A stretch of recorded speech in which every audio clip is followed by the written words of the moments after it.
Welcome to the Research Works podcast, brought to you in association with the Healthy Strides Foundation.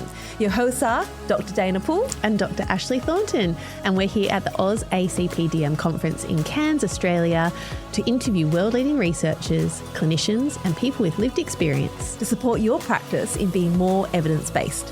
Welcome back, everyone, to AusACPDM. We are joined by one of our keynote speakers now, Dr. Stacey Dusing. Welcome. We are so excited to have you on the show. Thank you. Yes. I'm so excited to be here. I love Australia. Good. Australia is a beautiful country. Yes. This part of the world, Cairns, beautiful, gorgeous, a little bit humid, but I'm doing all right so far. Yeah, I can't see how frizzy my hair is, so that's okay. Oh, very good. Sorry, Dana. Well, I guess the one to start talking about is, yes, it's a keynote, but it's the presidential guest lecture. Yes. Let's talk about that. That sounds impressive already. It's an extra layer of impressiveness. Oh, yeah. Wow. I'm just really excited to be here, to be able to share the information and share our research that we've been doing over the last few years. That's brilliant. And look, the title of your keynote is something that really appeals to so many of us. So hold on to your horses, everyone. Moving to think and thinking to move.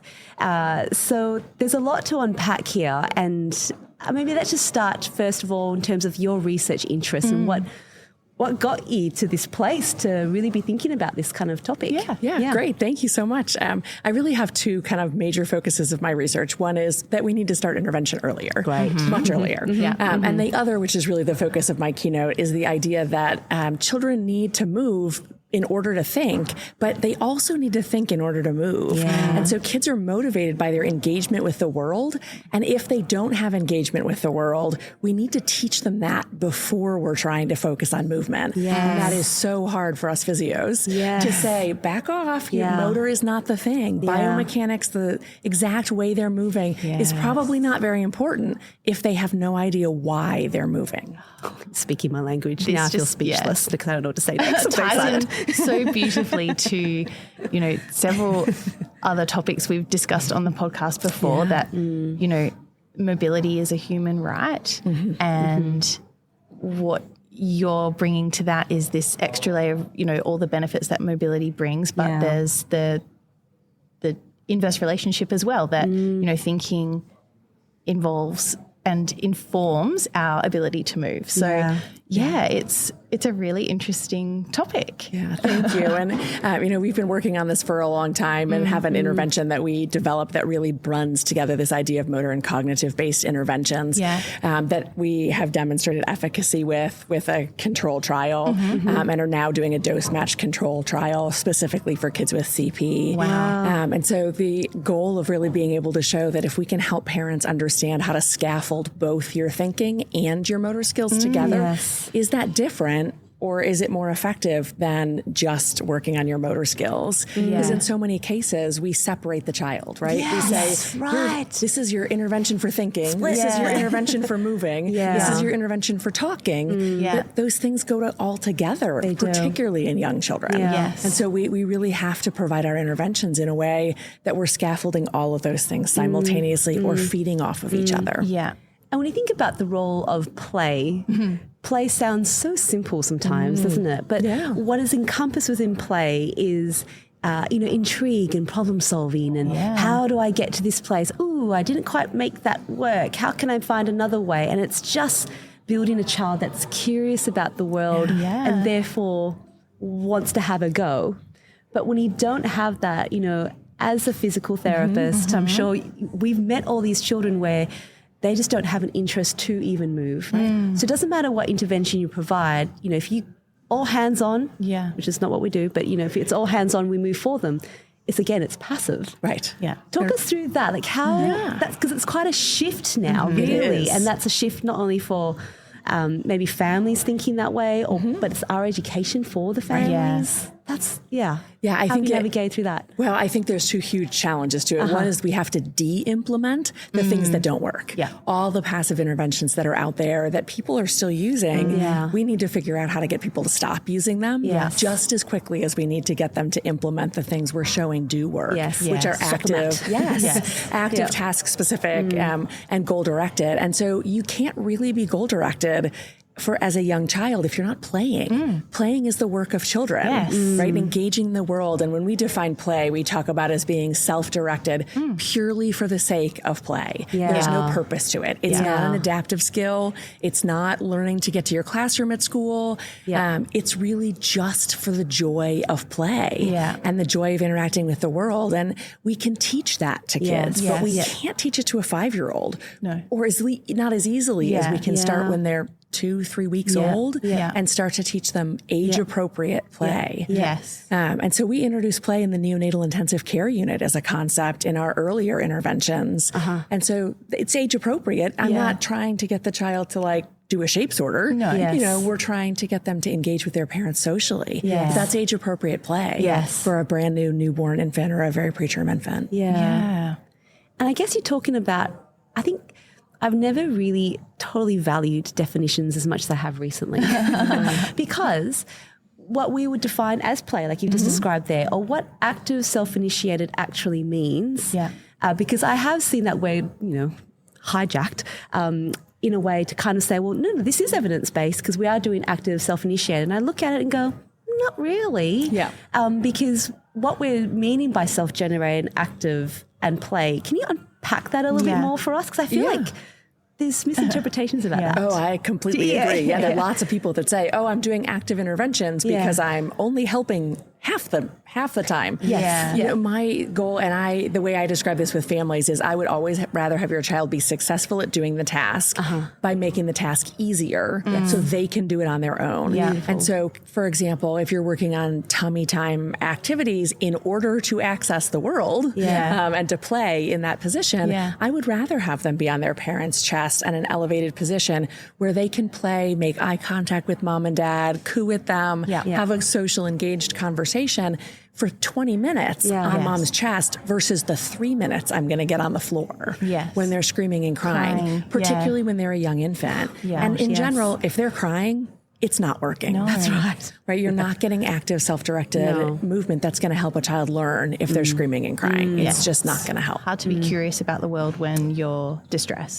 When it seems painful and unsuccessful. And I think, so that's the big challenge is figuring out how do you adapt the task so that we can make sure that the child is successful in doing it in that early scaffolding. Because, you know, the example I use for parents is if I asked you to run a marathon tomorrow, you probably couldn't do it if you're not already a runner. But if I asked you to go for a mile-long walk, then you probably could. So why are we asking your baby to run a marathon on day one? I'd rather ask them to go for a walk, which is, you know, being on their tummy with support, where they can explore the world and learn, oh, I can do this, and have that positive interaction with their parent at the same time. I imagine there's a lot of patience involved in developing or finding the right way to engage the child and their family. Like I'm thinking about, obviously for babies, you know, finding the right strategy to support them to fulfill their needs. But then for those older children, you're talking about 2 and 3-year-olds who maybe haven't had that opportunity to play.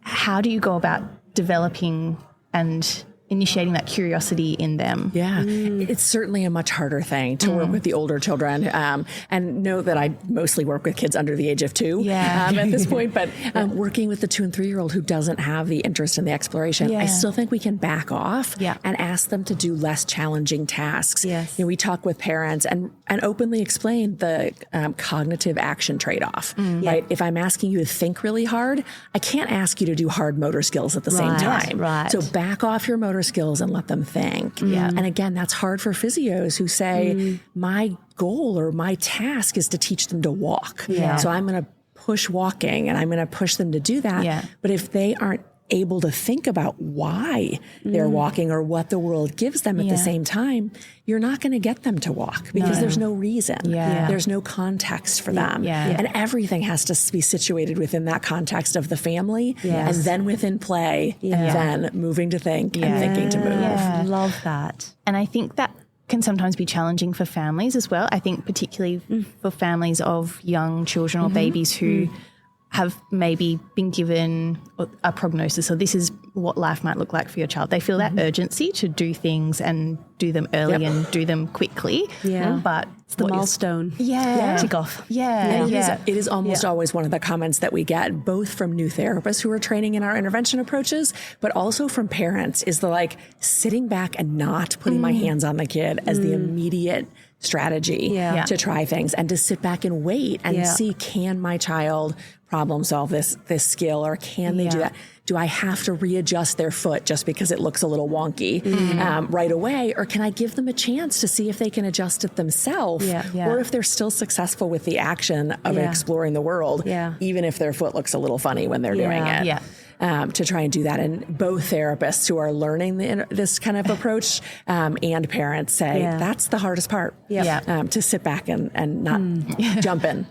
So my question from that one, because I completely agree, absolutely agree. There's been such a focus on form over function, right? And like you said, it's often therapists, and parents, they want to see good alignment. And my next question is a bit of an interesting one, only from my experience, because we are trying to do more hands-off. We know that's how babies learn, children learn. Actually, that's how we all learn. Let's be real, right? That's how we do it. But what you see online on social media is a direct contrast to what we know the evidence is saying. So, methods like dynamic movement intervention, huge on social media, and we see it in this age group, and it's all hands-on. It's like, look at this child step, look at this child do, and it's just the tick box of motor skill acquisition. And I've been trying to unpack and go, what's so appealing about it? And I think it's because it looks like the child is achieving these motor milestones and with the hands-on. Right, so you can't really say it's acquisition, right? Yeah, that's right. Right, it's not acquisition, it's not learning. It's not doing any of it. No. Yeah, talk us through a bit of that, because that's what we see, and that's what I think a lot of therapists are faced with, because they see this online and it's everywhere. It is. It's everywhere. And it was interesting. I run a continuing education group as part of my job. And part of what I talk about with the therapists at the last sessions that we had were, how do we do that? How do we move beyond those passive interventions? And one of the therapists came up to me at the break and said, I can go to a continuing ed course on DMI. I can find 15 of them in the local area, to try and go to.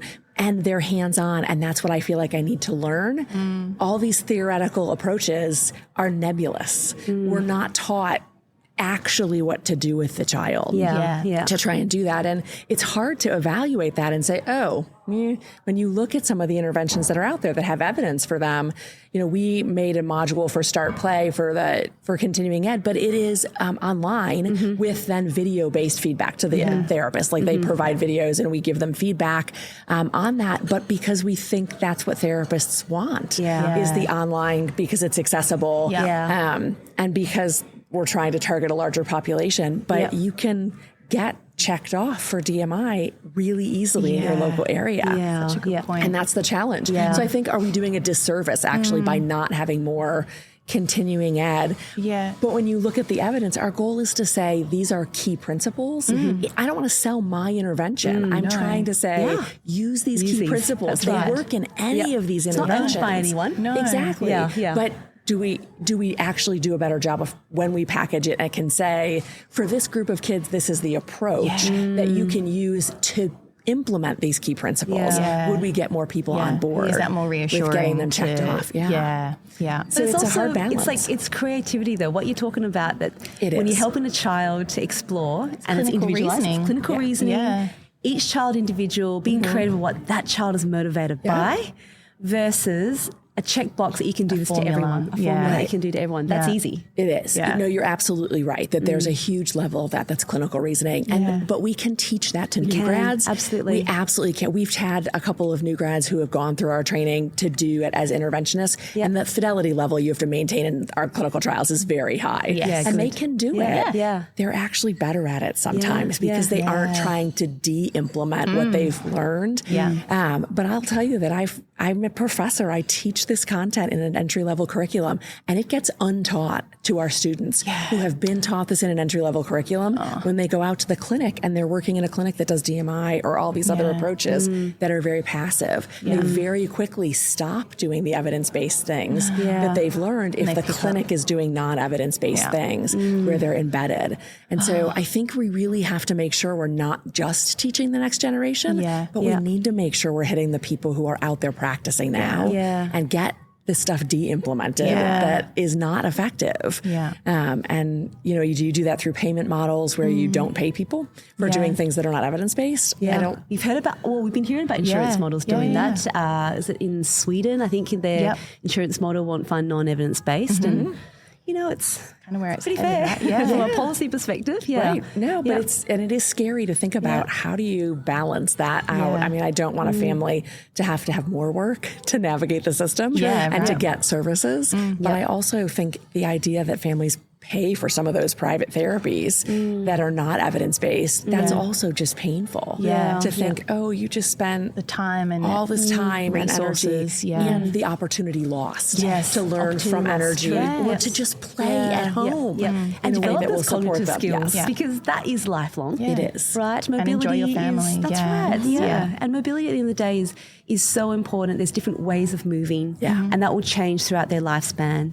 But what we can make sure a person has is the ability to have some control in their life. And that's cognition, right? That's so valuable. And we just talked about with Ella Gus earlier, it's a human right. It is. As clinicians, you know, this path we're talking about is not necessarily the easiest path, but you know, it takes time, it takes development on your part as a therapist, but the payoff is enormous. Absolutely. I would argue worth it. Absolutely. It is absolutely worth it to learn and to be able to provide the best care and the best interventions that we can that are the most effective for all of the domains of development for these young children. That's beautiful. So Stacey, in one sentence or so, you know, no pressure. What will be your main message for clinicians out there listening to this and you know, are faced with some of these challenges? What would your advice be? I think the biggest thing is to say, what are the key principles we know do work in interventions, and to evaluate anything you're thinking about going to train in, continuing ed in any course, and say, is this intervention aligned with the key principles we know work? Task specific, infant directed movement, exploring the world, and blending motor and cognition together. And if that intervention doesn't include that, it is not worth your money from a continuing ed standpoint. And it's okay to have that conversation with a parent that you don't offer that service because there's not evidence that it works, that you offer these other services that are evidence-based and that we have demonstrated examples of how they work. And I think that that's going to be the best strategy for any therapist out there to improve their skills in a way that will help actually support children in their development over time. Beautiful. That's brilliant. Oh, Professor Stacey Dusing, we are so privileged to have you join us today. All the best for your presidential keynote address. I can't wait to come along now, just after this little taster conversation we've had. It's got me buzzing. I'm trying to sit really still, hands still in my hands. But thank you so much. Thank you. I appreciate the opportunity to be here and to share information with all of your members or your attendees. Wonderful. Thank you for listening, and hope you guys really enjoyed it. But stay tuned. There's so much more to come. Bye. Bye.